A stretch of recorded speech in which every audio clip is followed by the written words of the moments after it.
Hello, and welcome back to the History of Ancient Greece. Episode 64, The Protectress of Athens. Although the ancient Athenians believed that they received their name after their patron deity, Athena, the goddess's name is probably an eponym of the city of Athens itself, and not the other way around. In other words, the city predates the existence of the goddess, and thus lends its name to her, not actually Athens taking its name from Athena. In a Linear B tablet from Knossos, there is the inscribed name of Athana Patnia, or Patnia Athana, which is often translated as the mistress or Lady Athena. There is a majority belief among scholars that Athena was in origin a Minoan or Mycenaean deity, perhaps identical with the shield goddess who appears on a painted tablet at Mycenae itself. As a warrior goddess who protected the king and citadel, this mistress had parallels in the Near East, with Ishtar and Anat, and in Egypt, with Neith. In later times, she was syncretized with the Roman goddess Minerva. Still, the exact relationship between the Bronze Age goddess and the Athena of the classical Greeks is unclear, since gaps and inconsistencies in the archaeological evidence mean that we cannot demonstrate continuity of worship.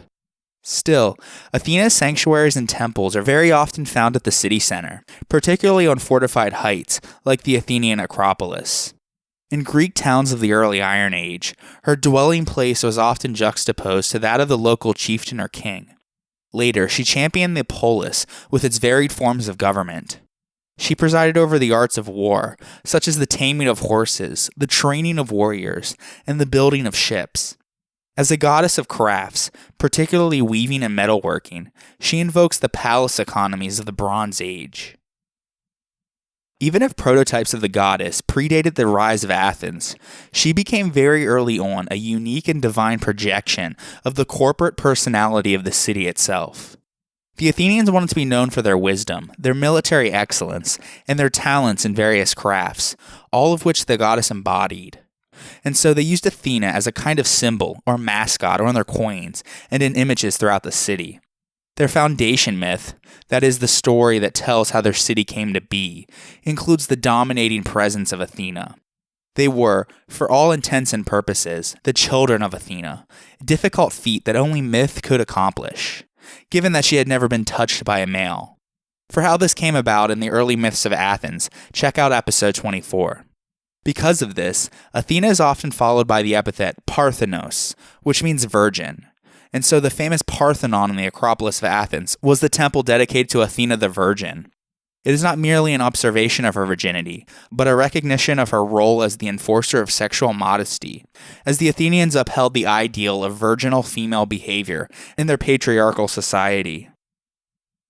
According to myth, when Zeus became the ruler of the New World Order, following the Titanomachy, he lusted after Metis, the Titaness who assisted him in defeating his father, by giving Kronos an emetic that caused him to vomit out Zeus's siblings.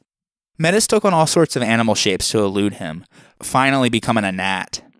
Meanwhile, Zeus was informed from Uranos and Gaia that any union he would have with Metis would result in the birth of a girl that resembles him in nature, but then he would have a son that would displace him from his reign. Well, Zeus didn't want any of this, so he swallowed Metis, while she was still in the form of a gnat, but it was too late because she was already pregnant, unbeknownst to Zeus. At some point down the road, Zeus experienced an enormous headache, and he called out for the other gods to help him. Hermes realized what he needed to do, and so he split Zeus's skull open with an axe, and from his head sprang forth Athena, fully grown and armored. Hera was so annoyed at Zeus for having produced a child without her, she was the goddess of childbirth after all, that she conceived and bore Hephaestus by herself, possibly because of the manner of her birth, from a man's head and not a female's womb. Athena often exhibited traits that were more typically categorized as masculine, more so than feminine, even though she was often depicted as a beautiful woman. However, the birth of Athena was not without some feminine influence. Even though she sprung forth from Zeus's head, Metis, whose very name means wisdom, was technically her mother, and Athena would go on to possess the traits of the goddess whom Zeus swallowed. Still, Athena remained rightly bonded to her father, and she would be the only one among his children who had the privilege to wear his shield, the Aegis, and enter his arsenal and use his thunderbolt. Athena was greatly involved in the war with the giants, and so she can be seen as one of the great defenders of the Olympian world order. Only she and Zeus were brave enough to defend the world order from the usurper Typhon, a monstrous, fire-breathing son of Gaia, who is said to have had an outlandish appearance, with many strange-shaped heads and hands and snakes extending from his thighs. When the other Olympians fled and concealed themselves in Egypt, Athena and Zeus hunted him down in Syria. They then drug him across the sea to be buried under Mount Etna in Sicily, as a volcanic god and the source of the fire in the forge of Hephaestus. It is important to note in all of these stories that the giants, under the direction of Gaia, the mother of the Titans, wanted to re-establish the reign of terror and violence that had characterized earlier generations of gods. Athena shows herself to be a champion of Zeus's civilized and intelligent rule, and by extension, progress and civilization in the society of men. In the story of the contest between Poseidon and Athena for patronage of Athens, Athena gave the valuable and well-received gift of the olive tree, which stands next to the Parthenon, in contrast to the saltwater spring given by Poseidon. Because of this, her symbol became the olive tree, and the olive became the source of wealth and power for Athens, providing something edible, something that can be used for shelter, and something that can even be traded. Athena, though, only began to give gifts to the Athenians. As Athena at Garnett, she was the patroness of the craftsmen and artisans who work with their brain and their hands. With her clever mind, she was particularly skilled in taking raw materials and untamed elements of the earth and exploiting them for profitable use. The goddess herself is unequaled in regards to ceramics, carpentry, and weaving. She was taught the crafts by the Cyclops and then passed them down to the people. Several of Athena's myths are understood in this context, such as the well-known story of Arachne. There are many versions of this myth, but the most well-attested is found in the Metamorphosis of the Roman poet Ovid. In one version, she was from Lydia and was the daughter of a famous dyer in purple, and she was credited with having invented linen cloth, while her son introduced the use of the spindle in the manufacture of wool. So as we can see, the production of clothing ran deep in her family. In Ovid's version, she was a Lydian maiden who was taught weaving by Athena at a young age. She was arguably Athena's best student, and she became such a great weaver that she bragged excessively to everyone that her skill in weaving has now surpassed that of even her teacher, and she refused to acknowledge that her skill came, in part at least, from the goddess.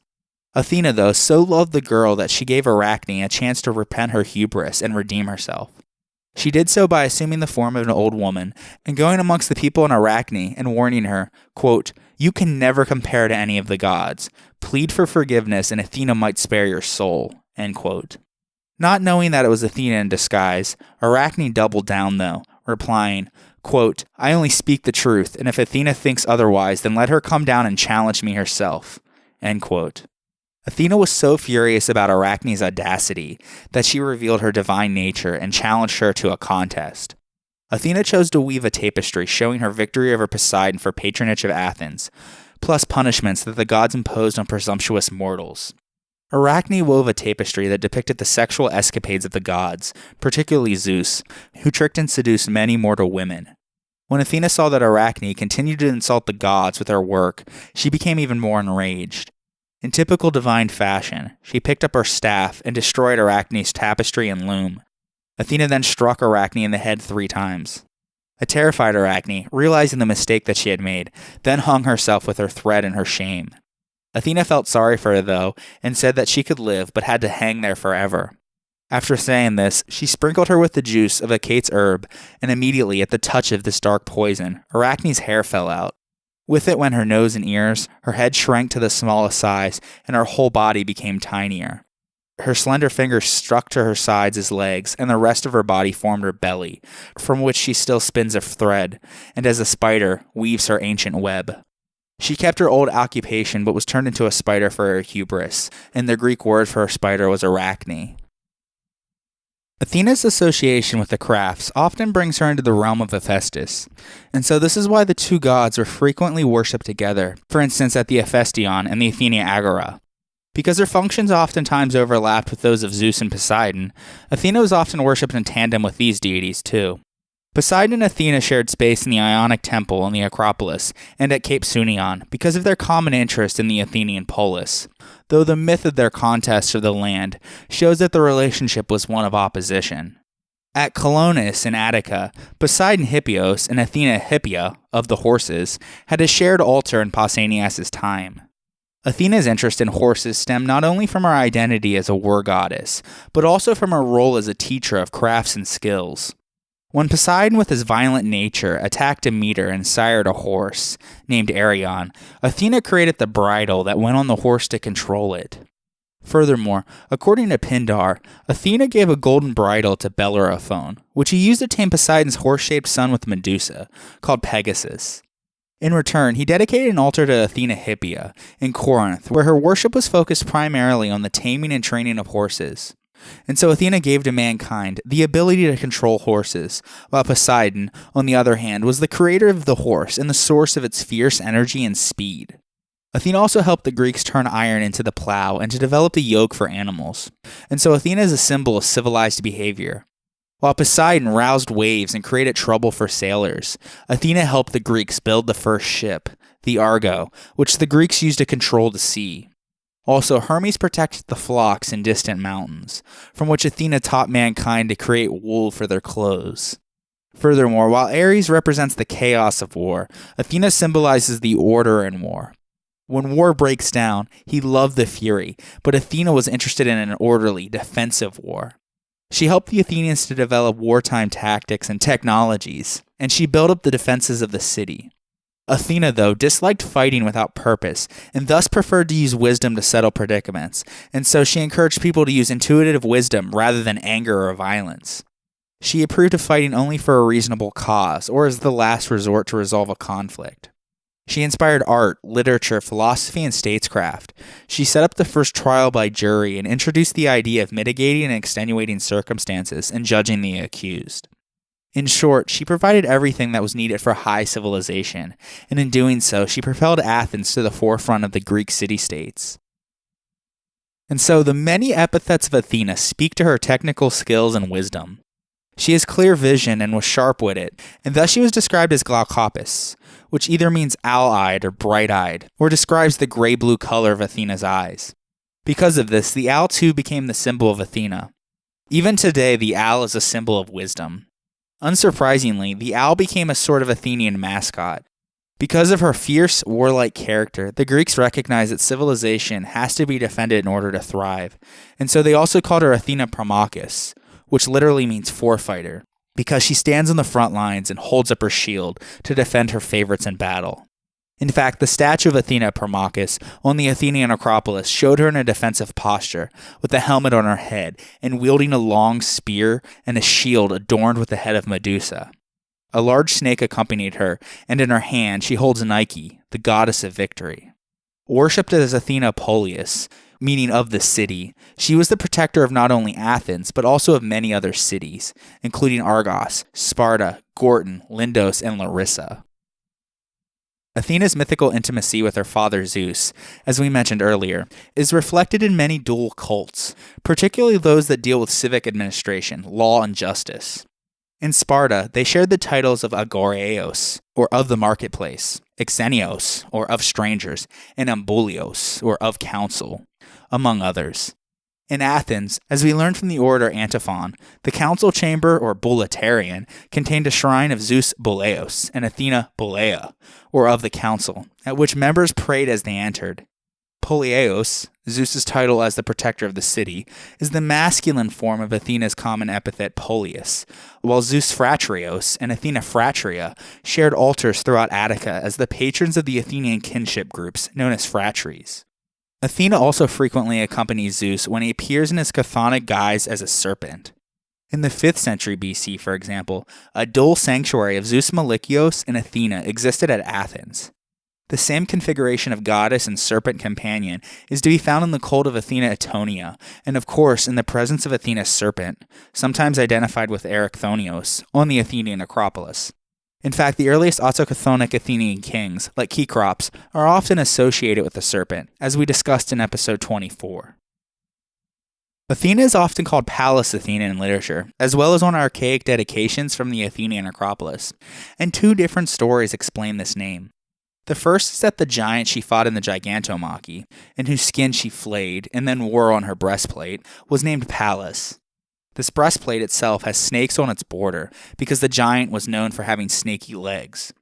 If this is true, then Pallas is derived from the verb palain, which means to brandish, as in a weapon. If the other story is true, then it is derived from Palakis, meaning youth or young woman. The god Triton, a son of Poseidon, had a small girl named Pallas and gave her to Athena to watch over her. At one point, while training her in fighting, the two were sparring with a spear, and Athena tripped and fell. When Pallas was about to jab her, Zeus intervened with his aegis, or shield, and blocked her blow. But Athena grew angry and killed the girl in retaliation. Athena felt so much remorse for her actions that she took on the girl's name and built a statue of Pallas dressed like Athena, known as the Palladium, and kept it with her on Mount Olympus. One day, she accidentally kicked it, and it fell from the heavens and landed in Troy. And so, as long as the Trojans possessed it, the city could never be taken. So during the Trojan War, it became the focus of much intrigue, as the Greeks sent in several expeditions to steal the Palladium from the Trojans. In fact, many later sources speak of the successful covert mission by Odysseus and Diomedes in entering Troy and carrying off the small statue. Vase paintings also illustrate this theft. Later, Athens, Argos, Sparta, and even Rome had their own protective images of this type, each boasting that it was the original Palladium of Troy. Trials for accidental homicide and the murder of non-citizens were conducted at a court in the place called Palladion, located on the southeast side of Athens on the Ilissus River. The origins of this court were also tied in legend.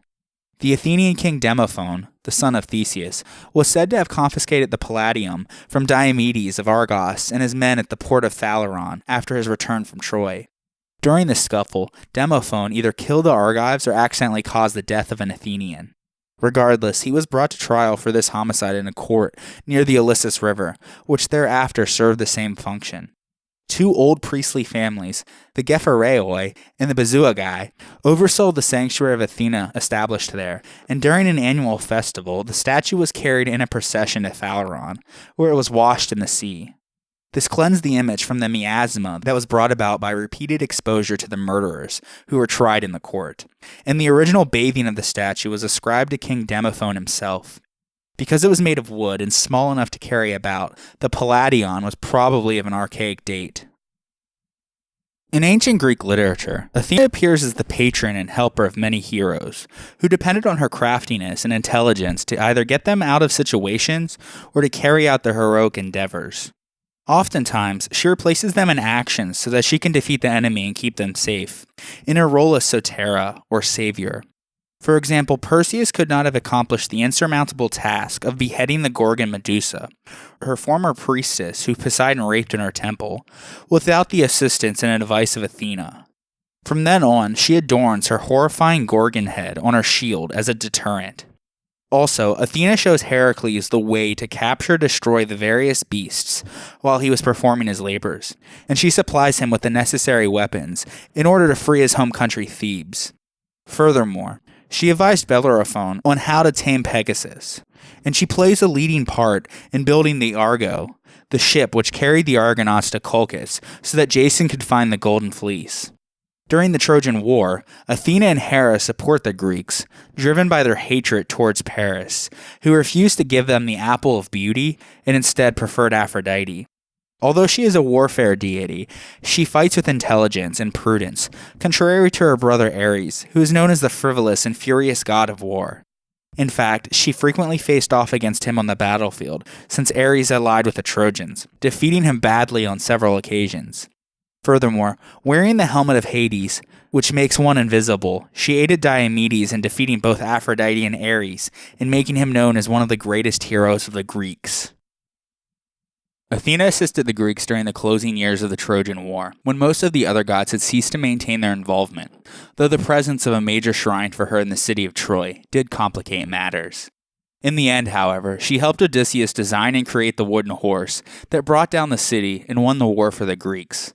Again, this should be interpreted in terms of the march of civilization.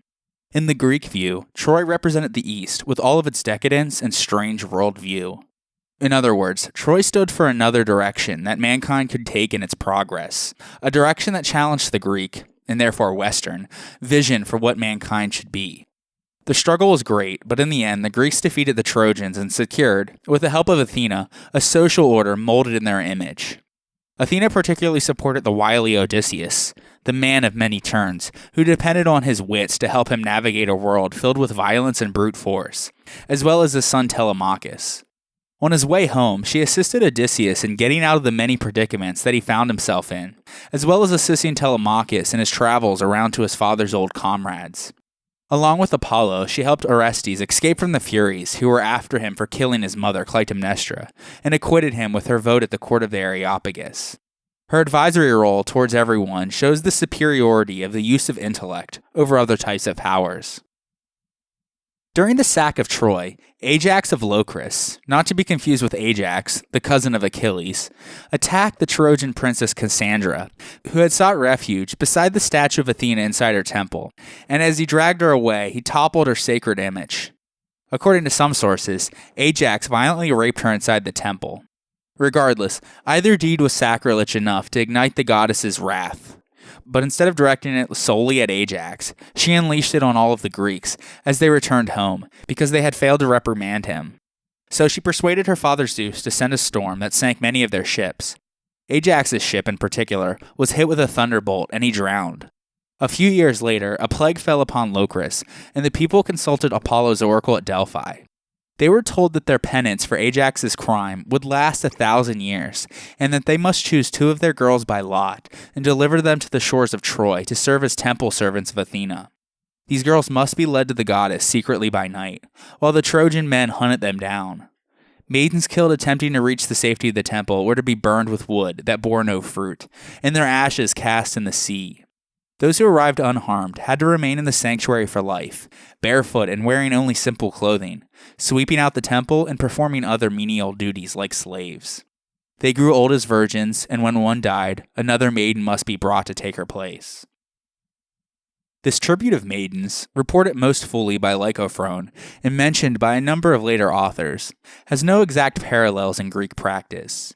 Maiden sacrifices are common enough in myth, but rarely, if ever, did they occur in the ritual of historical times.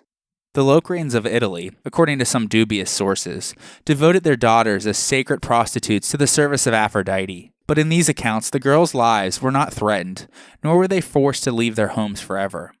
A ritual requirement of lifelong virginity is extremely unusual, as the Greeks had nothing comparable to the Roman Vestal virgins, for example. Therefore, the amazing account of the Locrian maidens would likely be dismissed today as a fantasy, except for a 3rd century BC inscription, which establishes the journey of the maidens as historical fact. It declares that the descendants of Ajax, in their city of Nerex in the Greek region of Locris, shall receive significant privileges, such as tax relief and priority access to courts, in return for sending the 2 maidens to Ilion. The girls were to have their expenses paid, including the costs of their wardrobes. The inscription makes it clear, however, that the girls served for a limited period, not for life, that they wore new garments, not rags, and that they were chosen from elite families, not by lot. It is reasonable to assume that the hunting of the maidens, though an important part of the ritual, was innocuous. The custom probably began in response to a civic crisis, not after the Trojan War, when the site of Troy was abandoned, but in the 6th century BC, and with the cooperation of the Greek colonists at the new Greek colony of Ilion, who were eager to play the role of Trojans. There's evidence that it lapsed in the 4th century BC, and was revived with due ceremony, perhaps about the time of this inscription. The journey of the Locrian maidens has thus been interpreted as a ritual counterpart of the many myths in which adolescent girls give up their lives to save their cities. It has also been called an exemplary initiation, by which a few members of an age cohort stand in for a whole group, in performing acts symbolic of that group's passage to adulthood. Finally, the putative humiliation of the maidens and the casting of their ashes in the sea are characteristic of the scapegoat or pharmakos rite, in which a city wards off harm from itself by expelling individuals who are treated as carriers of pollution. If you remember from episode 62, a similar rite took place to Apollo at the Thargelia festival. Homer gives Athena the epithet Alakomenes, which literally means she who protects, and evokes the warlike goddess of the Palladion. Several cults of Athena under this name existed, but its oldest home was perhaps her ancient sanctuary in the Boeotian town of Alakomenai. Local legend held that Athena was born, or grew to adulthood here. Her poetic epithet, Tritogenia, or Triton-born, was associated with the river god Triton. Oddly enough, nearby Coronia boasted another sanctuary of Athena, of equal antiquity and renown, which served as the site of the Pan-Boeotia, or Festival of all the Boeotians. This gathering, already old in Pindar's time, involved contests in chariot racing, music, and athletics. A series of 6th century BC Boeotian vases showing a festival in progress and an arm Athena standing before an altar and temple have been attributed to this cult. The worship of Athena Itonia originated in the Thessalian town of Iton, but was brought to Boeotia when the Boetoi moved south in the early Iron Age. In the 7th century BC, Alcaeus sang of this Athena, whom he addresses as Athena Polemadokos, or sustainer of war. The goddess's companion was a Chthonian deity represented as a snake and understood to be either Zeus or Hades. In the 5th century BC, Agoracritos, a pupil of Phidias, created bronzes of Athena and Zeus for the Itonion. Athena was served by a priestess, successor of the legendary priestess Iodama, who ventured at night into the sacred area and saw a vision of the goddess wearing the aegis with its Gorgon head. Iodama was turned to stone. Perhaps she was identified with a life-size statue, and a fire was lit daily on our altar in the sanctuary. And now, let us take a short break for a word from our sponsors. The History of Ancient Greece is powered by the CLNS Media Network, and today's episode is brought to you by Great Courses Plus. I love digging into stories of the past, exploring mysteries, learning as much as possible, which is why I love watching and listening to the Great Courses Plus. This was made for curious people like us. The Great Courses Plus finds the brightest minds from the top 1% of professors in America and makes them accessible to all of us in their lecture series. There's unlimited access to stream thousands of videos and audio lectures. With so many different topics to explore, world history, literature, even learn a new language, this is lifelong learning at its best. Lately I've been enjoying their series called The Mysterious Etruscans. So much of what we give the Romans credit for actually first came from the Etruscans, spreading the alphabet, creating roads, water control, even family structure and relationships. There's even fascinating lectures on the Etruscan gods. One in particular was Minerva, the Etruscan goddess of war, art, wisdom, and medicine, who contributed much of her character to the Roman Minerva, and who Hellenized Etruscans saw as their counterpart to the Greek Athena. I know you're going to enjoy the Great Courses Plus as much as I do, so they're giving my listeners unlimited access to all of their courses free for 1 month, but you need to sign up through my special URL, thegreatcoursesplus.com/Greece. Start your free month today. Sign up now at thegreatcoursesplus.com/Greece. That's thegreatcoursesplus.com/Greece. And now, let us turn our attention back to the ancient Greeks. Athena's great festival, the Pan-Athenaea, took place every year during midsummer, beginning on the 28th day in the month of Hecatombion, named for the customary hecatombs, or sacrifices, of multiple cattle to the goddess. This correlates to either late July or early August in modern terms. It was celebrated as Athena's birthday, and as such marked the beginning of the Athenian calendar year. The origin of the festival probably dates from the 7th century BC, but at some point in the 560s BC, under the reign of Pisistratus, it started to emulate the other Pan-Hellenic festivals that we discussed in episode 21. It became one of the most important of all festivals in the entire Greek world, and was one of the few festivals in which all Athenians could take part, including women, medics, which were resident non-citizens, and freed slaves. Still, members of the aristocratic families played the most important roles. Every 4 years it was celebrated as the Great Pan-Athenaea and was marked by the addition of athletic, musical, and poetry contests on a lavish Pan-Hellenic scale. The management of this elaborate festival was the responsibility of a number of officers, some of whom administered the games, while others organized the procession and the sacrifices. The preparations for the Pan-Athenaea began 9 months earlier, on the last day of the month of Pyanepsion, which was late October or early November, with the celebration of the Halkeia, or the Festival of Bronze Workers, in honor of Athena Ergane and Hephaestus. both of whom were patron deities of craftsmen and artisans. Although Hephaestus was involved in this festival, its main focus was Athena, as the offerings recorded for each day were for Athena, not for Hephaestus. Furthermore, Hephaestus did not receive any gifts, whereas the main focus of the festival was the sacred peplos for Athena. Weavers especially honored Athena Ergone, and as part of the Halkeia, the Ergastanae, or women weavers, set up a loom upon which over the next 9 months they would weave the peplos that was destined to be presented to Athena during the Panathenaea. The Ergastanae were the weavers of the smaller peplos that was woven annually for the so-called lesser Panathenaea, but the larger peplos that was woven every 4 years for the so-called greater Panathenaea was woven by professional male weavers. Regardless of its size, the weavers both created the same scene on the peplos, that being the battle of the gods and giants, known as the Gigantomachy, and in particular, Athena's defeat of the giant Enceladus with a spear.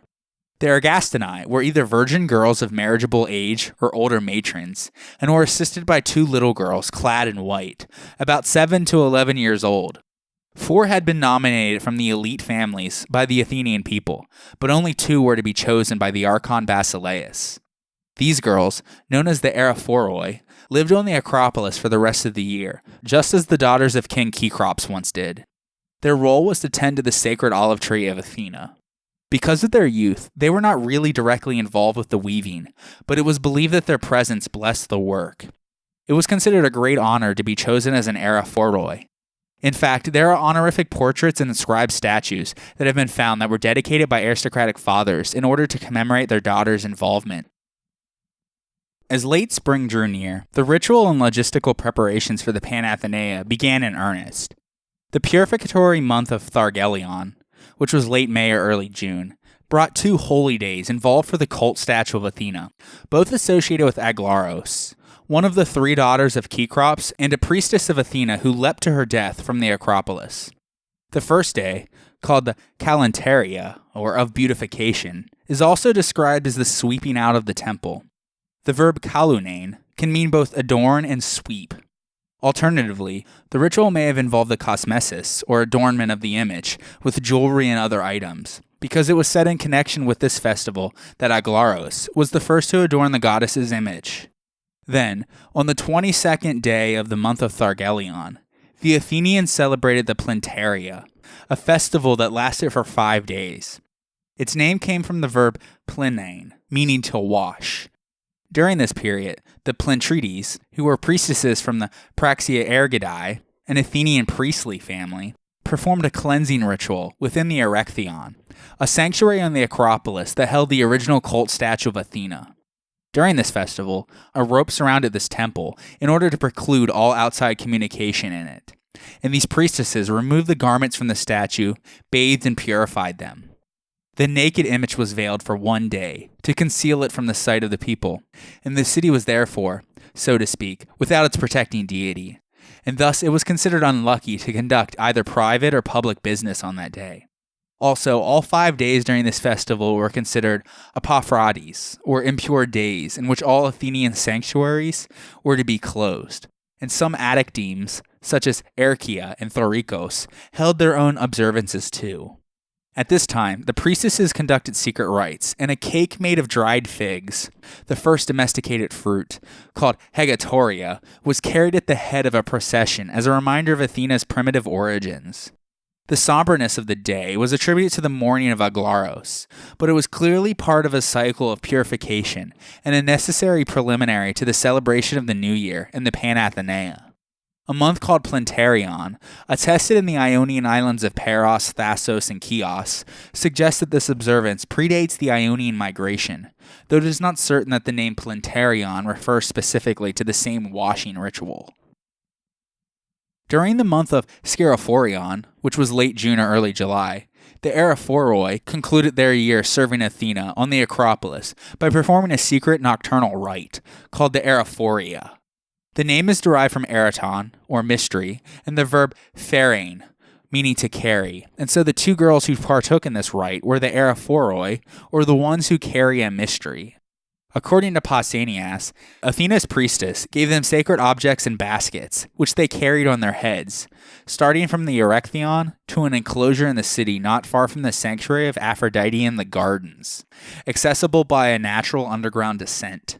Although Pausanias does not identify Aphrodite's sanctuary as the actual destination of the Aerophoroi, archaeological evidence has revealed a secret stairway off of the Acropolis near the Erechtheion, and so it has been suggested that the girls climbed down this passageway on the north slope of the Acropolis, towards an area that served in classical times as the shrine of Aphrodite and Eros.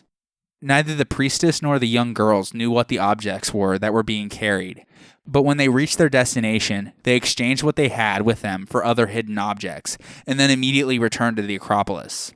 This curious ritual has been interpreted as either a fertility rite or a rite of passage, especially given the mention of Aphrodite in the comment of one scholiast that the sacred objects were dough models of male genitalia and snakes. Their journey reflects the myth that Athena gave the three daughters of Kekrops something secret to carry in a basket, which turned out to be the snake-legged earthborn infant Erichthonios, the mysterious lust child of Hephaestus and Gaia. When two of the girls, Aglaros and Herse, disobeyed the goddess's command and peeked into the basket, they were terrified and leapt from the Acropolis.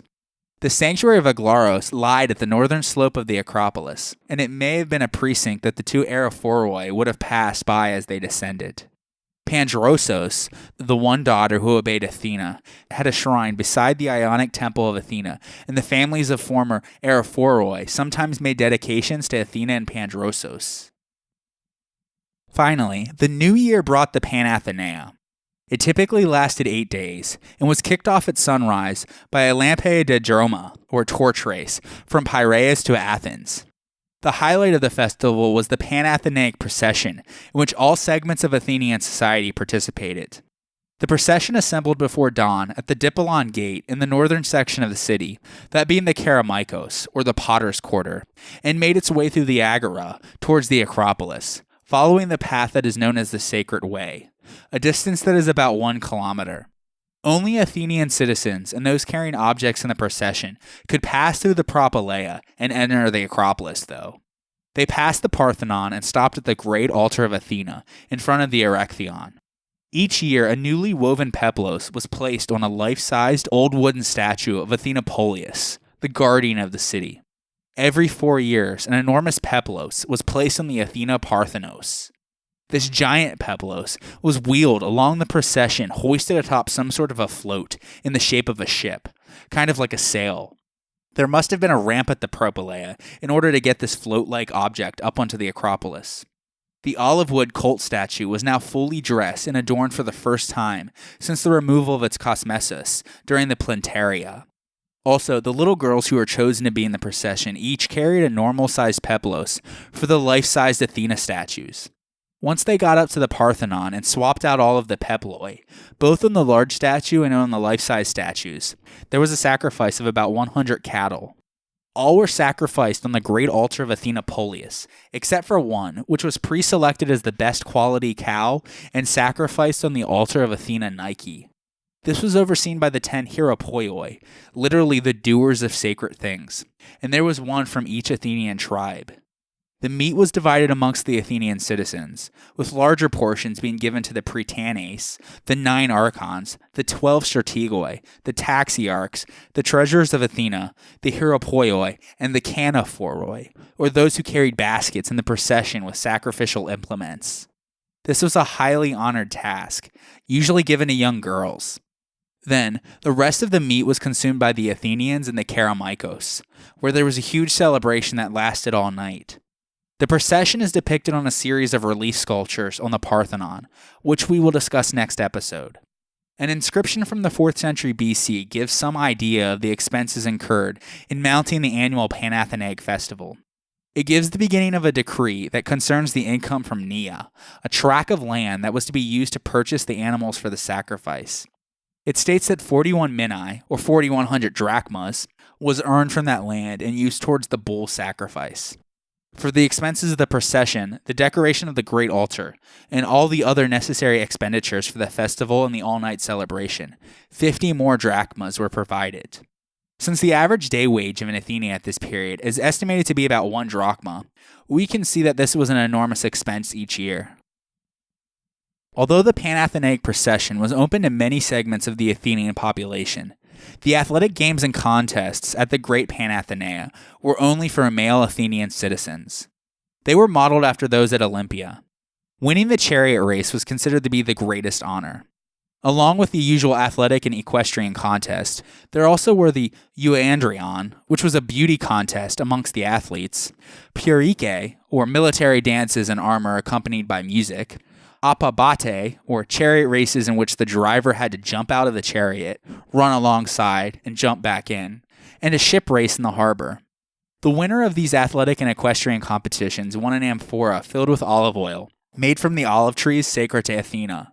Many of these have survived from modern study. Most Panathenaic amphorae were inscribed with ton Athenathon Athlon, or of the contest from Athens.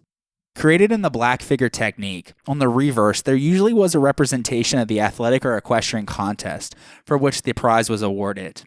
Also, there were musical, either singing or playing an instrument, and rhapsodic competitions, in which they recited Homer's epic poetry, and the winners were awarded in drachmas. To judge from the evidence of the surviving deme calendars, many of the Attic demes held local celebrations of Athena's great city festivals. At Thorikos, there was a sacrifice for the Plantaria, and at Erchia, a sacrifice to Chorotrophos, or nurturer of youths. Athena Polius, Aglaros, Zeus Polius, Poseidon, and Pandrosus fell on the 3rd of Scirophorion, the same day the Aerophoroi carried their sacred objects for the goddess. In the coastal deme of Phaleron, the Salaminoi, an extended family with strong ties to the nearby island of Salamis and its cult of Athena Skyros, maintained a sanctuary of the goddess. This Attic sanctuary of Athena Skyros played a role in the vintage festival of the Oskophoria, and Athena herself, in association with the hero Skyros, received the clan's offering of a pregnant sheep in the winter month of Mamacterion. The little-known cult of Athena Palanis, or of Pallene, is important for the light that it sheds on the process by which the cults of Attica were absorbed into the larger system of the Athenian polis during the 8th and 7th centuries BC, and their continuing relations. Athenaeus preserves the rather mangled texts of a dedication and a sacred law pertaining to this Athena Palanis. From them, we learn that several of the inland demes, including Pallene, were gathered into a league centered on the worship of Athena. No later than the 7th century BC, this cult was brought under the supervision of the state in the person of the Archon Basileus, or the King Archon, who had inherited the original king's religious authority. He selected a group of officials, known as archontes, or rulers, who in turn designated parasitoi, or fellow diners, from each member deme. The archontes and parasitoi, the social elite of their communities, enjoyed a yearly banquet funded by the goddess in a building maintained for this purpose. Like several gods whose sanctuaries were located outside the urban area of Athens, Athena Palanis possessed considerable wealth, and her sanctuary easily financed the annual feast. A 5th century BC temple in the Agora, moved from its original site in the Roman period and previously assigned to Ares, is now thought to be the shrine of Athena Palanis. Although she had a less dominating presence than at Athens, Athena was a prominent civic goddess in virtually every Ionian city by the 8th century BC. At Miletus, where Apollo was the patron deity, the 7th century BC temple of Athena was constructed in the commercial district of the city. It was repeatedly damaged and rebuilt over the succeeding centuries. An unbroken series of votive offerings, including metal items such as a fragmentary bronze griffin cauldron, stretches from the 8th century BC onwards and hints at the wealth of the sanctuary. Likewise, the earliest activity at Athena's sanctuary in Erythrae is dated to the 8th century BC. Among the oldest structures found there was a temple, rebuilt in the 6th century BC. Pausanias describes the cult statue of Athena Polius at Erythrae as a large enthroned Athena made of wood, holding a staff and crowned with a polos, a cylindrical headdress often worn by goddesses.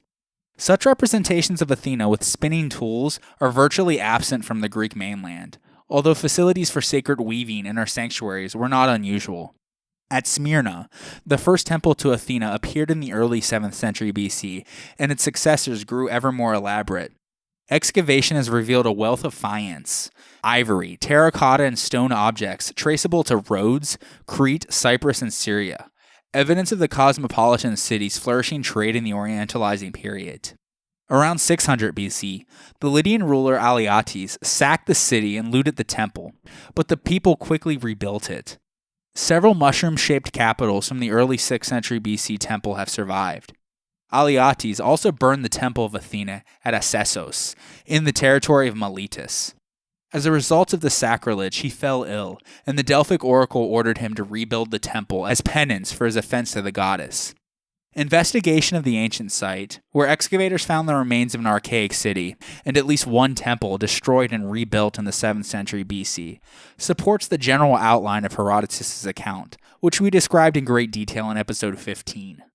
In addition, Priene, Phocaea, Ephesus, Teos, Colophon, and Clazomenae also had cults of Athenopolius, demonstrating the great popularity of Athena amongst the Ionians. Herodotus relates that all Ionian cities, except for Ephesus and Colophon, celebrated the Apatoria, a coming-of-age festival celebrated by the phratries, or clans. Athena and Zeus presided over the Apatoria at Athens, so the same may have been true in the Ionian cities. We discussed the Apatoria at Athens in great detail in episode 62.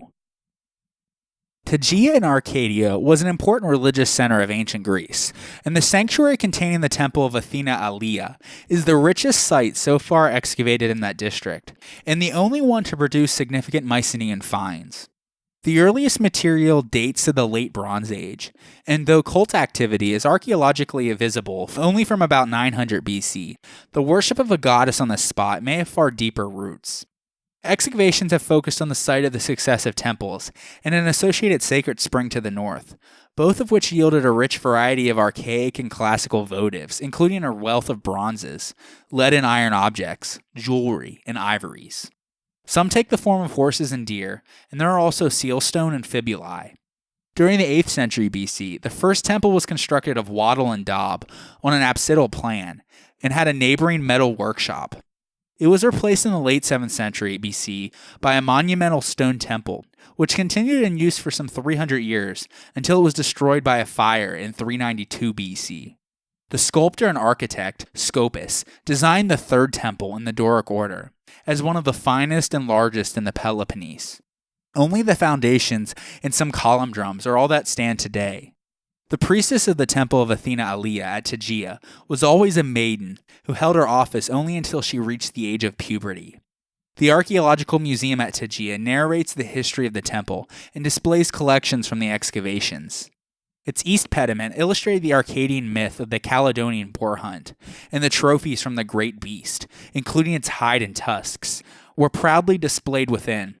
Its other treasures, appropriate to Athena, included trophies of war, such as the chains that were brought by Spartan invaders who hoped to enslave the Tegeans, but themselves suffered this fate, mentioned in episode 22, and a bronze vessel used to feed the horses of the Persian general Mardonius, which was taken as a prize by the Tegean warriors involved in the capture of his camp at Plataea. The cult statue was a small ivory Athena, but it was looted by Augustus, along with the boar's tusks, and set up in his new form of Augustus at Rome. The earliest deity worshipped on the spot was probably not Athena, but an indigenous goddess called Alia, whose name seems to mean place of refuge. Indeed, asylum was an important function of the sanctuary in historical times, and we are told that the entire Peloponnese respected the sanctity of Athena's suppliants. The names of many people who saved themselves by seeking refuge in this sanctuary have been recorded there. The cult was so renowned that daughter sanctuaries were founded in Laconia and on the border with Argolis. The geometric finds from the sanctuary suggest concerns with fertility in the form of pomegranate pendants, and women's issues in the form of loom weights, beads, and other jewelry in great numbers, but also include items more often associated with Athena's cult, such as miniature votive shields. In any case, if Athena and Alia were distinct goddesses, they had merged by the 6th century BC, when a very pan-Hellenic bronze Athena with helmet, spear, shield, and aegis was deposited. In Laconia, a statue of Athena Alia also existed on the road from Sparta to Therapne. Sparta was dotted with minor cult places of Athena. These included 3 separate shrines of Athena Kaleutheia, or of the road, which were associated with a race ran by the suitors of Penelope. In the area of the Dromos were sanctuaries of Heracles and Athena Axioponos, or of deserved vengeance. The latter was connected with Heracles' punishment of Hippocone for killing his nephew Oenos. And another shrine of Athena was founded by Theros, the great-grandson of Orestes and colonizer of Thera, or modern Santorini. The variety of her cults illustrates Athena's regular function as a goddess of nearness, the guardian and helper of heroes. It also reflects Sparta's background as a group of independent villages loosely gathered into a polis, but never fully urbanized or consolidated. On the Spartan Acropolis, a hill of no great height, the most important structure in the sanctuary of Athena Poliokos, or city protector, was the Halkioikos, or of the Bronze House. Its origins were attributed to the mythical king Tyndareus, though excavation shows that the earliest remains are geometric. The temple itself and its bronze cult statue belong to the 6th century BC. The temple was apparently sheathed in bronze plates, some of which were found by excavators at the turn of the last century. None of the relief-decorated plates have survived, but these included scenes of Athena's birth and the feats of Peloponnesian heroes including Heracles, Castor and Pollux, and Perseus. The sanctuary was well known as a place of asylum for criminals, even those under a death sentence. The ancient sources tend to draw attention to this function only when it is violated, as in the gruesome death of the Spartan general Pausanias, the victor at Plataea in 479 BC. Suspected of intrigue with Xerxes and of fomenting a Helot rebellion, Pausanias was recalled to Sparta about 470 BC, and when he realized that he was to be arrested, ran into a back room of the Bronze House. The Spartan ephor sealed him in the chamber until he was dying of starvation, and then carried him outdoors so as not to pollute the sanctuary with his death. Later, in the belief that they were being punished by Zeus Hecesios for violating the rights of a suppliant, they consulted Delphi about these events. The oracle commanded them to move Pausanias' tomb into the sanctuary and to give back 2 bodies instead of 1 to the goddess of the Bronze House.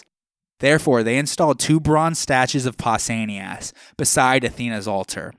Little is known of the cult at the Bronze House, but Polybius describes a traditional observance that involved a parade of all the Spartan warriors in full armor to the altar, where the ephors waited to conduct a sacrifice.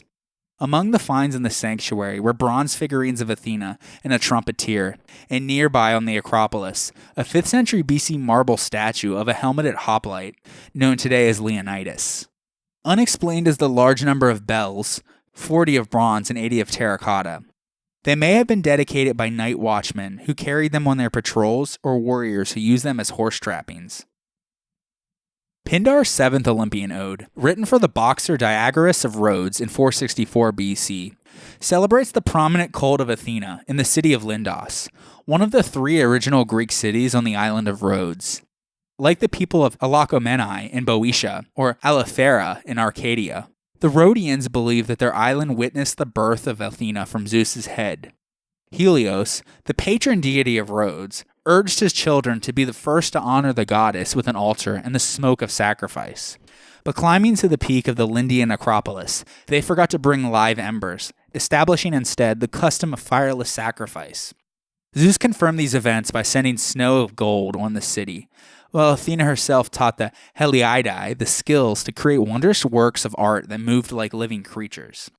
An alternative legend attributed the founding of the sanctuary to Danaus and his daughters as they fled from Egypt, while the archaic temple was built by the 6th century BC tyrant Cleobulus, one of Greece's 7 sages and an associate of the pharaoh Amasis of Egypt. Amasis dedicated to Athena Lindia 2 stone statues and a linen corselet embroidered with figures in gold thread. These connections between Rhodes and Egypt are borne out by actual fragments of Egyptian sculpture discovered near the temple of Athena Polias at Camaros. Around 392 BC, the temple and the Acropolis and its contents were completely destroyed, perhaps in the violent struggles between the supporters of Sparta and Athens, and a lengthy period of recovery followed. Roughly a century after its destruction, the Rhodians began to rebuild the sanctuary on a lavish scale. Conscious of Athena Lindia's distinguished past, but lacking the rich variety of heirloom dedications to be seen in other sanctuaries, they eventually decided to create a list of all the famous gifts that had been lost, and to display it in the sanctuary.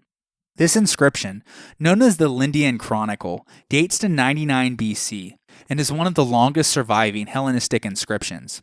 It was excavated early in the 20th century by a Danish expedition, which found it being used as a paving block for the Byzantine Church of St. Stephen, near the Theatre of Lindos. The chronicle is inscribed on a marble slab, approximately 8 by 3 feet, which is now broken into 2 pieces. It contains a catalog of dedications with about 45 entries, though only 37 are still legible. They record fabulous gifts from ancient heroes, such as Heracles and Helen, and from historical figures, such as Alexander the Great and Pyrrhus, as well as the descriptions of 4 miracle stories about the goddess, of which only 1 is still totally legible, and 2 more are fragmentary. The votive catalog, complete with footnotes, which cite written sources for each entry, is an interesting mixture of legend and history. In spite of its later date, it is an invaluable resource for Athena's cult. It shows, for example, how colonists from Rhodes maintained a relationship with Athena Lindia by sending gifts to her shrine. The votive catalog lists gifts of archaic and classical date from Lindian colonists at Cyrene, Phaselis, Gela, Archragus, and Soloi, all of which are probably authentic dedications. On the next episode, we continue with our discussion of the Protectress of Athens by taking a closer examination of her most famous sanctuary. So join me next time on the History of Ancient Greece, Episode 65, The Athenian Acropolis.